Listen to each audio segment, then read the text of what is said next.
Vamos abrir Colossenses, capítulo 1. Colossenses, capítulo 1,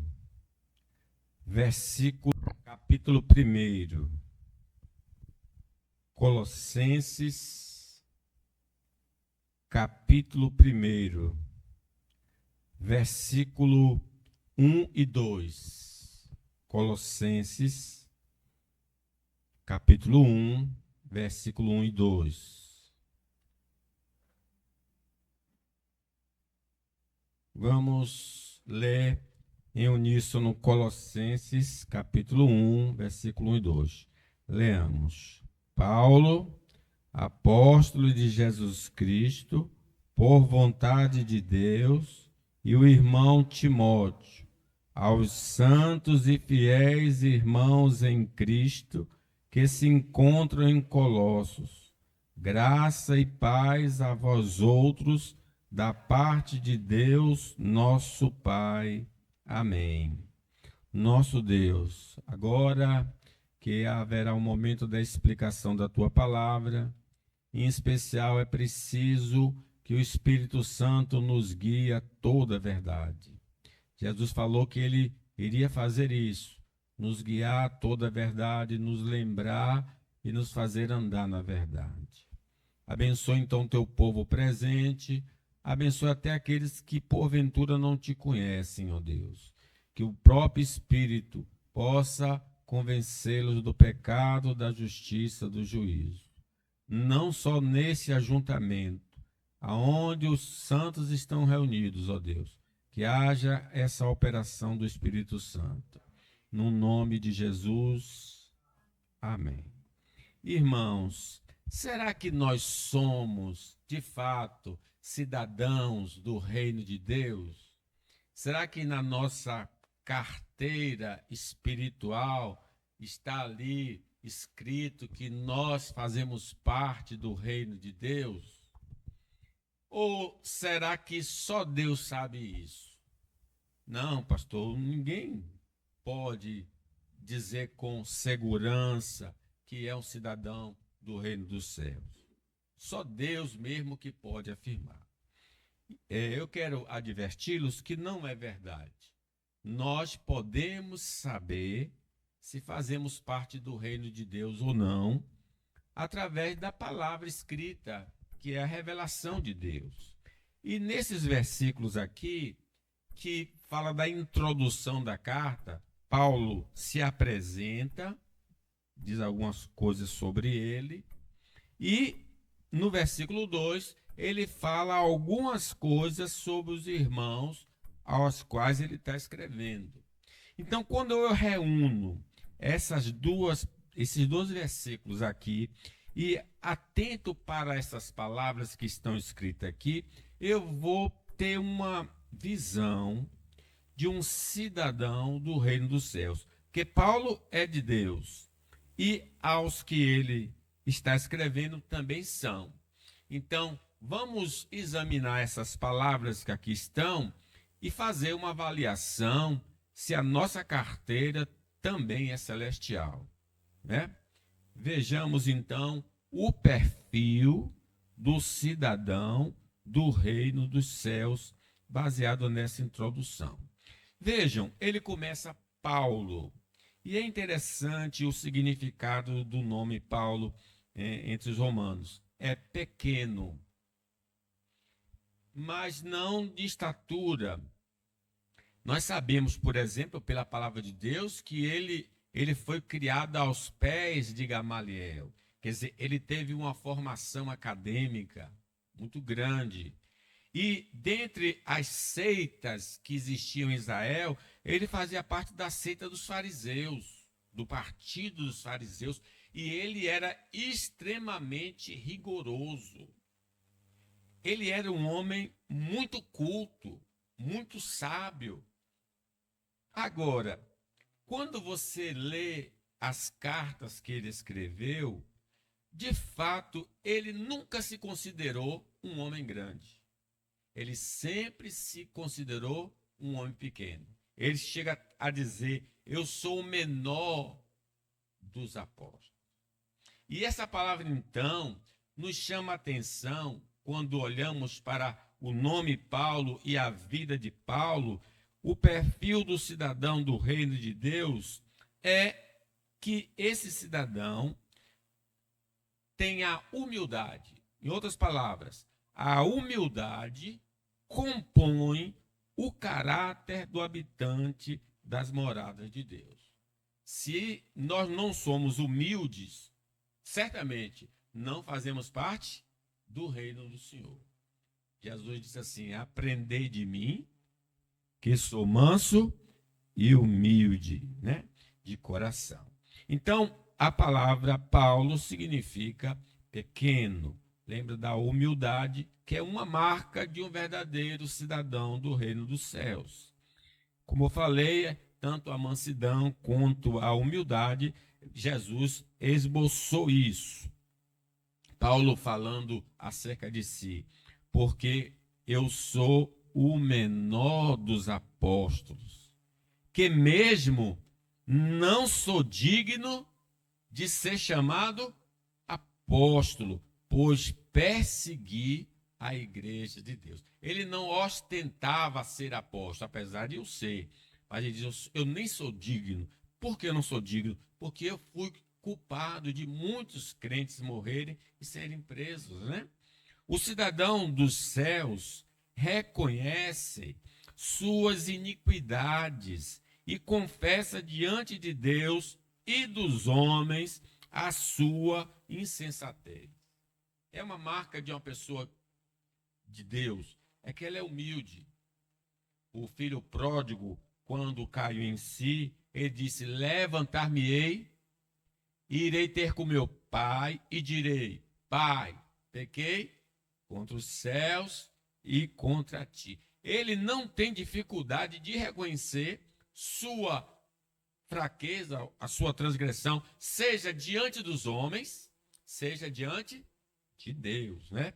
É muito importante isso. Se confessarmos os nossos pecados, ele é fiel, né, para perdoar.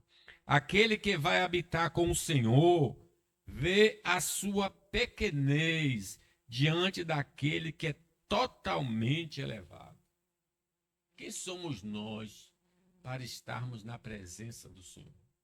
É interessante que João Batista, que foi o arauto que veio antes do Senhor, ele dizia: depois de mim vem alguém que é mais importante do que eu, e eu não mereço a honra de me abaixar e desamarrar as correias das sandálias dele.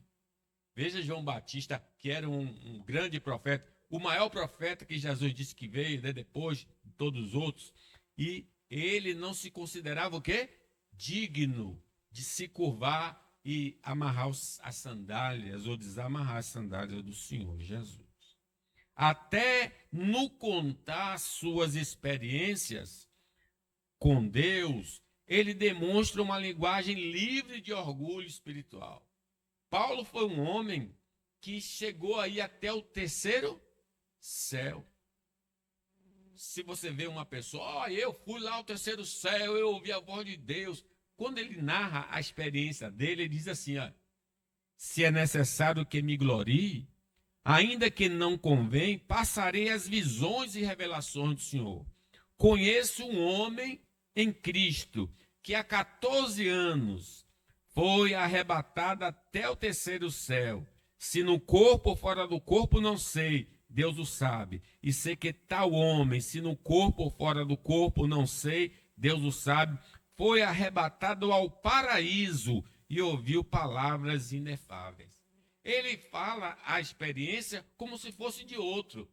Porque ele podia dizer: eu que tive essa experiência. Ele diz: não, eu conheço um homem que foi. A humildade que esse homem narra das suas experiências. O homem que vai morar no paraíso respeita o próximo, porque ele também é a imagem de Deus. Ele sabe que, apesar dos homens terem defeitos, todos os homens foram criados pelo Senhor. né? Ninguém jamais viu a Deus. Se amarmos uns aos outros, Deus permanece em nós e o seu amor é em nós aperfeiçoado. A pessoa que faz parte do reino dos céus evita falar das falhas alheias, pois sabe que também é pecador. Meus irmãos, não faleis mal uns dos outros, né? Geralmente quem gosta de falar mal do outro é para diminuir, para que ele se exalte. O homem do céu tem uma autoestima equilibrada, reconhecendo suas virtudes e também seu defeito. Ele não se acha um miserável total. Sim, ele é um pecador, mas ele também sabe que tem virtudes. O apóstolo Paulo diz assim, acerca desse equilíbrio da nossa pessoa. Porque pela graça que me foi dada, digo a cada um dentre vós que pense de si mesmo, que não pense de si mesmo além do que convém. Antes pense com moderação, segundo a medida da fé que Deus repartiu a cada um. Então ele não é soberbo, mas ele também não é miserável. Ele pensa de maneira moderada. A pessoa que vai morar com Deus agradece pelas bênçãos de Deus e não vive em murmuração. Não, ele nunca tem do que se queixar, porque a graça do Senhor está sobre ele, a misericórdia do Senhor está sobre ele. Ele não é digno de receber absolutamente nada. Se ele recebeu, ele rende graças ao Senhor. Os falsos profetas, são murmuradores, são descontentes, andam segundo as suas paixões. A sua boca vive propalando grandes arrogâncias. São aduladores dos outros por motivos interesseiros. O homem que tem a cidadania celestial não é autossuficiente. Ele não diz assim, não preciso de ninguém. Não é verdade. Se você estiver na cama, se nós estivermos na cama, quem vai nos levar? Não é verdade? E mesmo que você tenha recurso para pagar um motorista, Uber, mas aquele motorista, mesmo sendo pago, é que vai te levar no transporte, ou quando você vai fazer um tratamento, procurar um médico, você está precisando de um profissional para te ajudar. Todos nós precisamos das pessoas. O orgulhoso diz, eu não preciso de ninguém.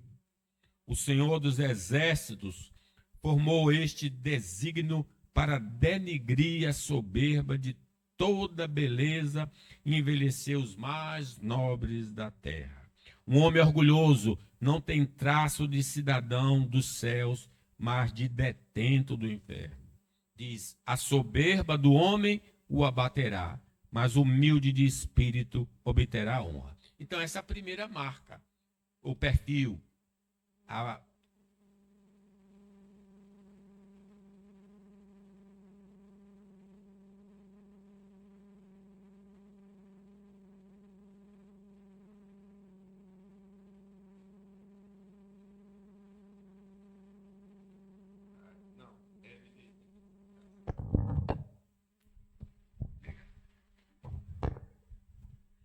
o perfil do cidadão do reino dos céus.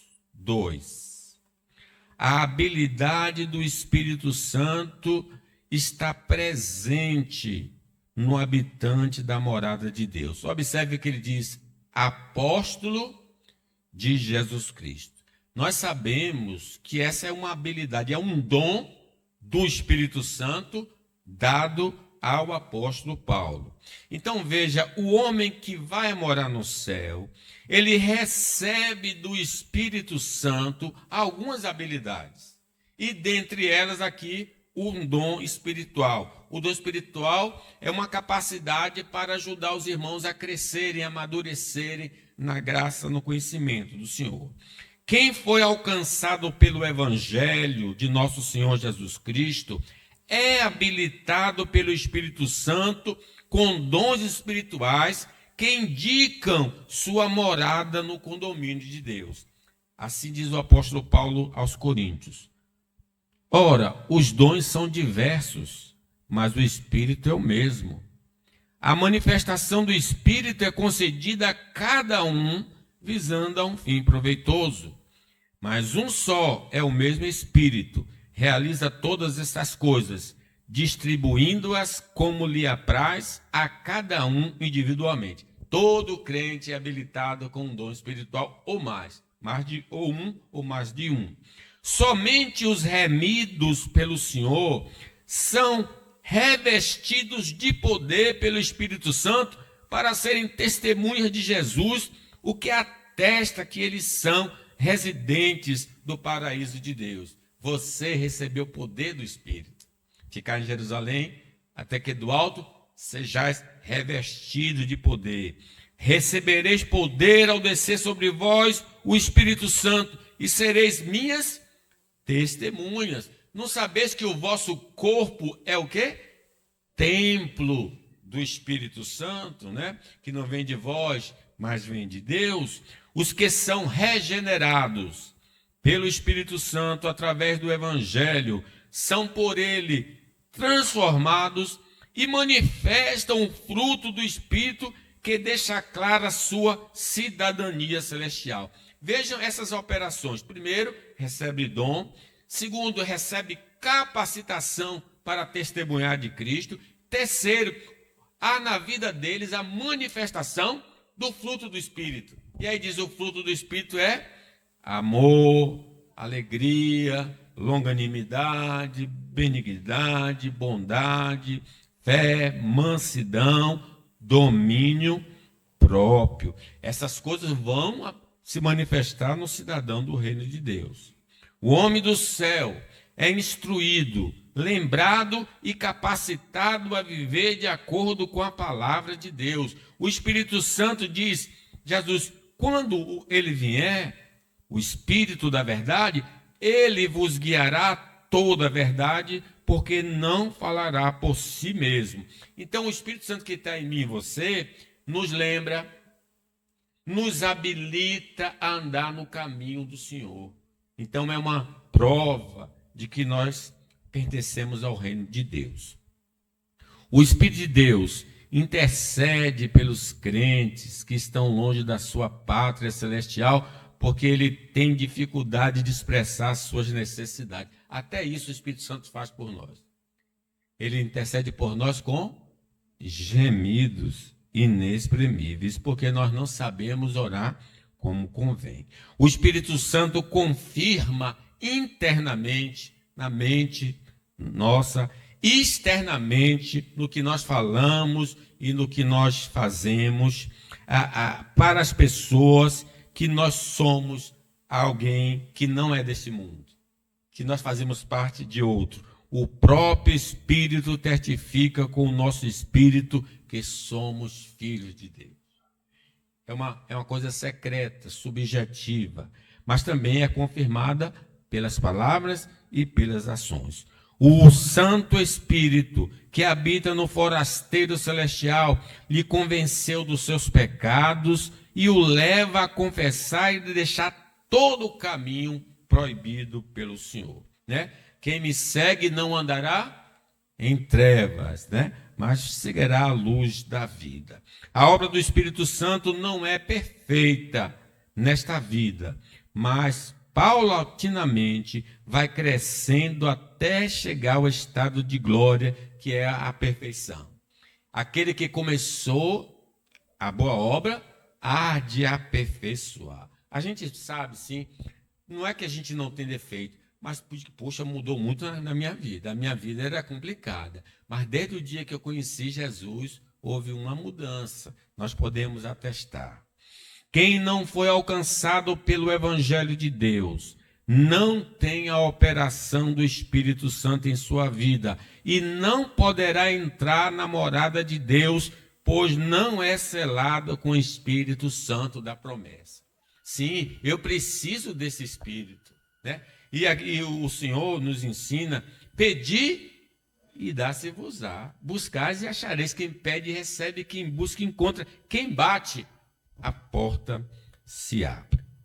O perfil do cidadão do reino dos céus. Em terceiro lugar, ser escolhido pelo Senhor integra o requisito de habitante da morada de Deus. Ele diz, Paulo, apóstolo de Jesus Cristo, e aí acrescenta, por vontade de Deus e do irmão Timóteo. Veja que ele se tornou apóstolo não porque ele escolheu, mas Deus escolheu ele. Não só para uma função, mas Deus também escolheu ele para fazer parte do reino. Porque quando Ananias disse, Senhor, eu vou orar por aquele cidadão que persegue a igreja, o Senhor disse, vai, porque ele é para mim um vaso escolhido para fazer parte do grupo que vai habitar nas mansões celestiais. Não depende de atributos pessoais, mas de ser escolhido pelo Senhor. Paulo não tinha atributo nenhum para entrar na igreja, porque ele era perseguidor da igreja. Mas o Senhor escolheu ele.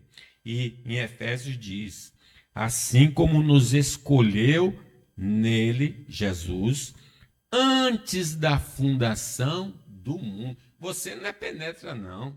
Você está aqui porque Deus escolheu você antes mesmo de você nascer, para fazer parte da igreja dele.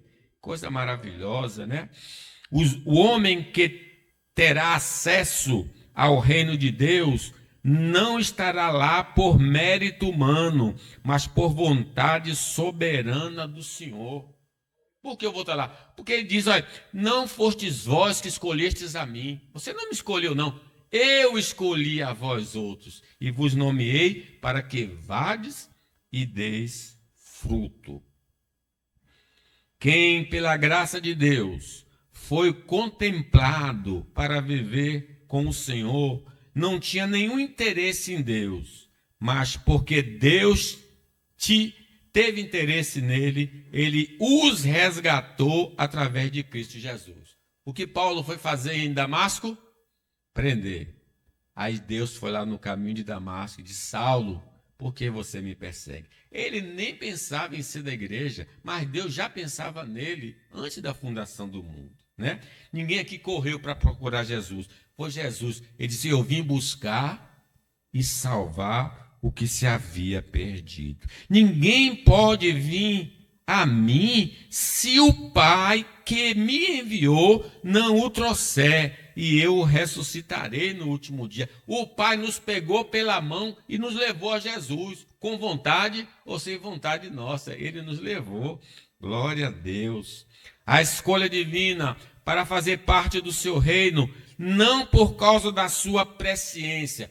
Algumas pessoas dizem assim, olha, Deus nos escolheu porque ele sabia que se botasse o pastor Cândido no meu caminho, eu iria aceitar o evangelho. Isso se chama presciência, conhecimento prévio das coisas. Não, Deus não nos escolheu por causa da presciência. Ele decretou que você devia fazer parte da igreja dele. Não é porque ele sabia, porque nesse sentido ninguém ia procurar o Senhor. Mas ele escreveu no seu livro, esse menino é meu e eu quero ele na minha igreja. Está contratado. Louvado seja o Senhor. Deus providenciou que seu filho tornasse possível que os escolhidos pudessem viver com ele. Cito de novo, ele veio buscar e salvar o que se havia perdido. Nesta vida, os escolhidos de Deus são protegidos e sustentados pelo Espírito Santo para que possam chegar às mansões eternas. Selou e agora está guiando você para chegar lá. E você ouviu, vinde, benditos do Pai, possui por herança o que está reservado para vós. Os escolhidos de Deus nesta vida são reconhecidos através da doutrina ensinada pelos apóstolos e profetas. Quem é escolhido crê na mensagem apostólica, crê na mensagem dos profetas. Quem é escolhido vive em santidade. Seguir a paz com todos e a santificação, sem a qual ninguém verá o Senhor. Os eleitos de Deus vão se submeter ao evangelho. Quem é escolhido aceita o evangelho. Quem é escolhido ama a Deus. Quem é escolhido ama o próximo. Quem é escolhido vai entrar no reino dos céus. Os eleitos de Deus vão amar seus irmãos em Cristo. Então, são essas marcas aí do escolhido de Deus. O perfil do cidadão do reino dos céus. Quarto, ser separado da humanidade caída faz parte do habitante da morada de Deus. Observe o versículo 2, leamos todo o versículo 2. Aos santos e fiéis irmãos em Cristo, que se encontram em Colossos, graça e paz a vós outros, da parte de Deus, nosso Pai. Essa primeira palavra que aparece aí, aos santos, Paulo se referindo aos colossenses, chama-lhe de santos, significa separados. Esse é o significado da palavra santo. Todos os homens são impuros para habitar com Deus. Todos pecaram, destituídos estão da glória de Deus. Pela providência divina, alguns são purificados pelo sangue de Cristo para poderem entrar no paraíso. Então Deus resolveu aspergir o sangue de Cristo sobre os seus escolhidos para lavá-los e torná-los possíveis de entrar no novo céu e na nova terra. O sangue de Jesus, seu Filho, nos purifica de todo pecado. No passado, não tão distante, antes da nossa conversão, éramos cidadãos do reino das trevas, do império das trevas. Mas Deus, por misericórdia, nos separou, nos resgatou para participarmos do seu reino. E Paulo diz assim: ele nos libertou do império das trevas e nos transportou para o reino do Filho do seu amor. Ele separou você, você é separado, é vaso consagrado ao Senhor. É como a tribo de Levi, separa os levitas, eles são meus, são os meus servos. Nós andávamos no caminho da desobediência ao Senhor, mas ele nos arrancou e nos colocou no caminho da santidade que conduz ao paraíso. Estando vós mortos e nos vossos delitos e pecado, ele vos deu vida. Estávamos presos às correntes e crenças e de comportamentos proibidos pela palavra do Senhor. Mas ele, por amor, quebrou essas correntes, escreveu sua lei em nosso coração, para podermos ter acesso ao reino de Deus. Né? Diz, ele tirou o coração de pedra e nos deu um quê? Um coração de carne. Colocou o seu espírito, escreveu a lei e agora faz com que nós andemos nos seus caminhos. O selo do Espírito Santo está sobre todo aquele que foi separado por Deus e para Deus. Quando você creu no Senhor, você foi carimbado com o Espírito Santo da promessa. Agora você é de Deus. Os que foram separados pelo Senhor vão ter aversão, nojo, as crenças que estão em desarmonia com as Escrituras. Os santos de Deus não andam atrás dos prazeres pecaminosos, mas buscam fazer tudo o que agrada ao Senhor. Jesus disse que a minha comida é fazer a vontade do meu Pai. Os santificados pelo Espírito de Cristo terão uma linguagem sadia e que promovem graça aos que o ouvem. Chega de nome feio, chega de falar besteira. Agora o Espírito Santo purificou os nossos lábios. Lembra que a brasa do altar pegou em Isaías? Eu sou um homem de lábios impuros e habito no meio de um povo de impuros lábios. Aí o Senhor pegou a brasa viva e colocou. Não sai da vossa boca nenhuma palavra podre, né? É mudança de linguagem. Os separados pelo Senhor vão perseverar no caminho que agrada a Deus. Vão continuar nessa jornada. Perfil do cidadão do reino dos céus. Em quinto, a fé e fidelidade a Cristo estarão presentes no habitante da morada de Deus. O versículo 2, leiam de novo, pode ler.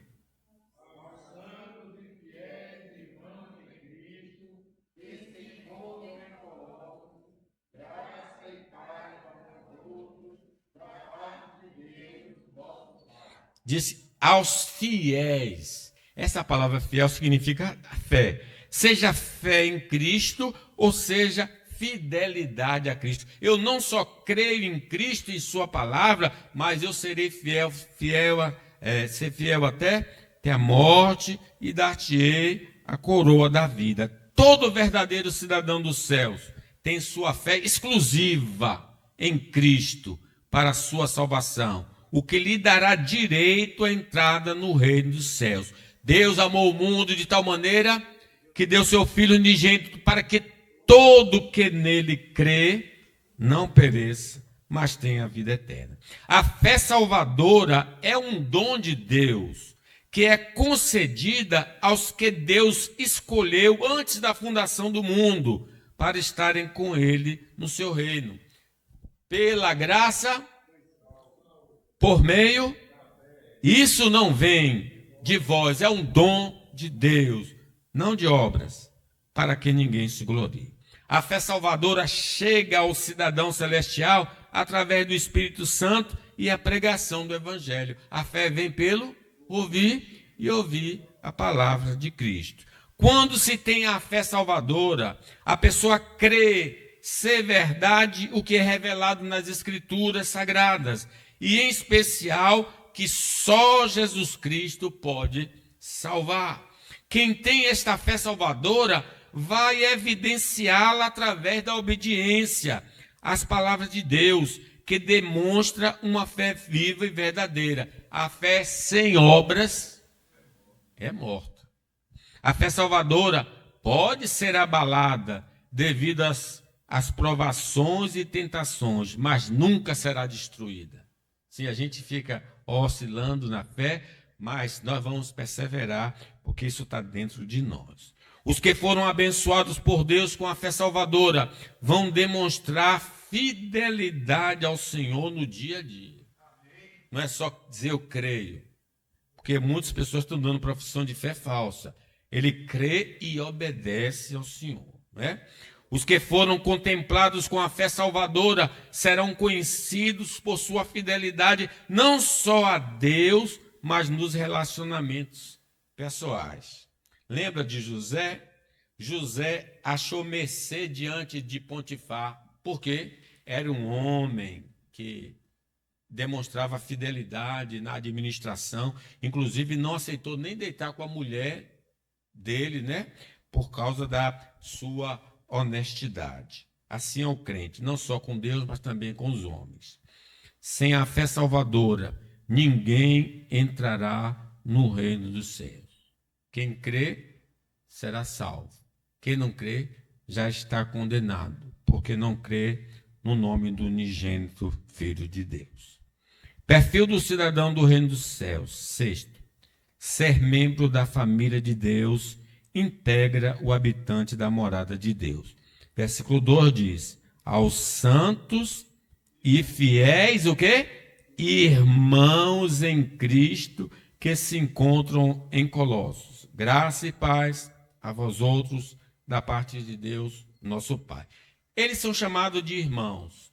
Eles não são irmãos no sentido de sangue, mas são irmãos em Cristo Jesus. E se eles são irmãos de Cristo, eles fazem parte da família de Deus. Os homens não são filhos de Deus, mas criaturas criadas pelo Senhor. Por isso, não são aptos para habitar nos céus.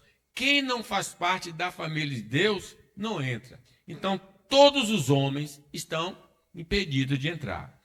Os homens que irão morar com o Senhor precisam ser adotados por Deus. Então Deus precisa descer e dizer: eu quero isso, eu quero isso, eu quero isso para a minha família. Estávamos no orfanato, todos nós, e Deus resolveu nos escolher e nos adotar. Que maravilha, né?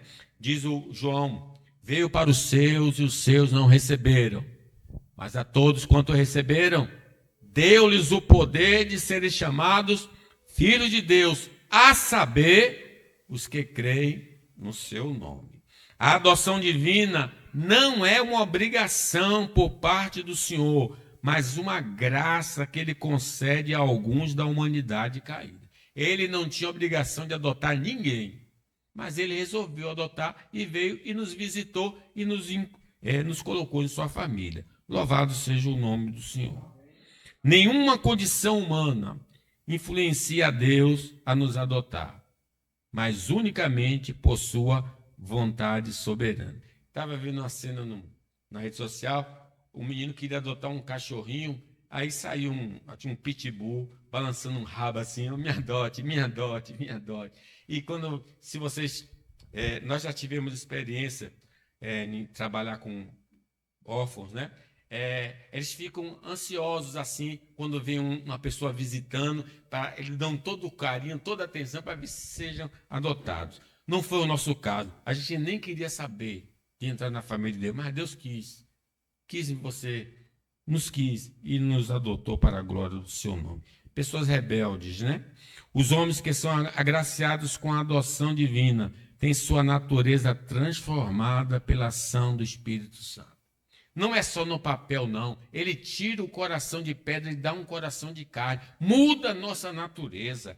Todo aquele que for adotado por Deus vai revelar fé na pessoa de Cristo e na obra de Cristo. Pois todos vós sois filhos de Deus mediante a fé em Cristo. Os que foram adotados por Deus serão um promotor da reconciliação do homem com Deus e do homem com o homem. Não só você aceita o Evangelho, mas você agora vai falar do Evangelho para que outros também façam parte. Os filhos de Deus não usam indevidamente o corpo, mas glorificam ao Senhor através das suas ações corporais. Acaso não sabeis que o vosso corpo é santuário do Espírito Santo, que está em vós, o qual tendes da parte de Deus, e que não sois de vós mesmos, pois foste comprado por preço. Agora, pois, glorificai a Deus no vosso corpo, diz o apóstolo Paulo aos Coríntios. Os filhos de Deus se submetem à palavra do Espírito de Deus. Quem é filho, obedece o Pai. Obedece a palavra do Pai. Pois todos os que são guiados pelo Espírito de Deus são filhos de Deus. A antipatia que os homens caídos exibem contra nós revela que somos filhos de Deus. Sim? Por isso que o mundo não nos compreende, porque nós temos uma nova natureza, nós somos de uma outra família e eles acabam, então, sendo agressivos muitas vezes. Amor pelos irmãos e ser uma pessoa justa certifica que somos filhos de Deus. Diz João: nisso são manifestos os filhos de Deus e os filhos do diabo.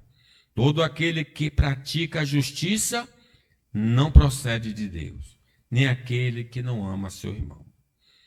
Em último lugar, é filho do cidadão do reino dos céus.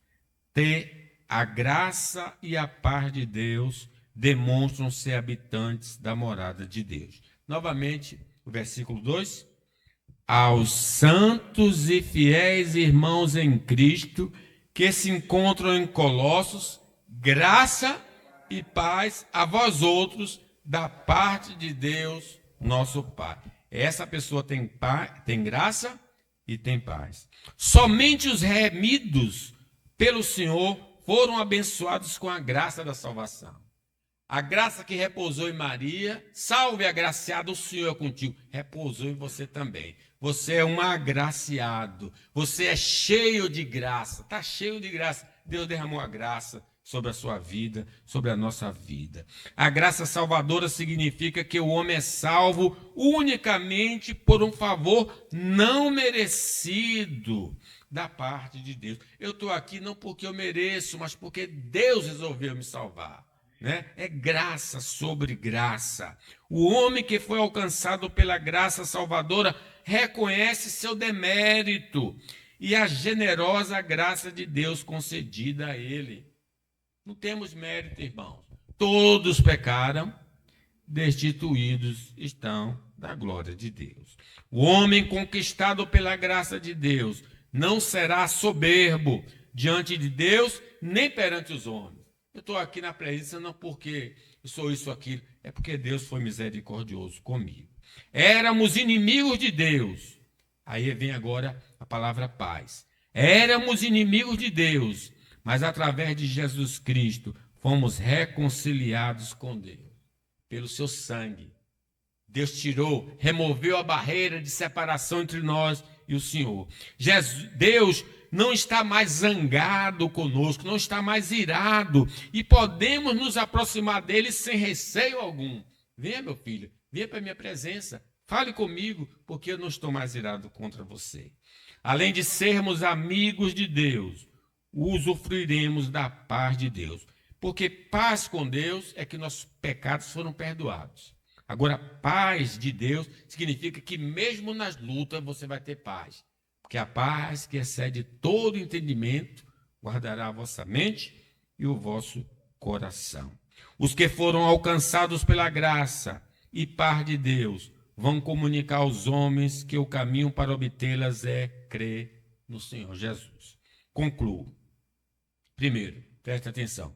A cidadania celestial pode ser averiguada pelo próprio indivíduo, através do coração, do seu interior, das suas palavras e atos. Então você pega esse texto e veja se no seu interior, nas suas palavras e nos seus atos, a graça e a paz e os outros itens que eu mencionei se fazem presentes. Se fazem, joia, você vai entrar lá nos céus. O próximo pode notar pelo estilo de vida e das atitudes conforme as circunstâncias da vida nossa, a nossa cidadania. Então, olha, seu vizinho diz assim, esse fulano não é crente, não. Olha, pare para pensar um pouquinho, porque ele consegue ver alguma coisa que você não está vendo. Se é para ser crente como esse fulano aí, eu prefiro ficar aqui. Então, a pessoa precisa repensar aí o seu evangelho, viu? Quem está vivendo em pecado não poderá ter essa segurança de cidadania celestial, porque suas obras o condenam. Ele está ferindo a consciência. É preciso andar em novidade de vida para ter a certeza. Os crentes novos são menos seguros quanto à sua cidadania celestial pela falta de conhecimento e experiência cristã. Uma pessoa que aceitou o evangelho, ele vai ter essa insegurança, porque ele ainda não praticou o evangelho, não conhece o evangelho. Mas na medida que ele vai crescendo, ele vai se firmando mais na verdade. Devemos, conforme nossa cidadania celestial, para não passar por essa vida, devemos confirmar nossa cidadania celestial para não passar por essa vida como meros religiosos. Tem muita gente que está na igreja que não vai entrar no céu, porque só foi de igreja, mas não foi de Deus. E importa, mais do que ser de igreja, ser de Deus, andar com Deus. Quem tiver consciência que não faz parte do povo de Deus, deve urgentemente procurar Cristo, porque Ele é o único que pode nos dar acesso ao reino de Deus. Eu sou o caminho, e a verdade, e a vida. Ninguém vem ao Pai senão por mim. Que Deus nos abençoe.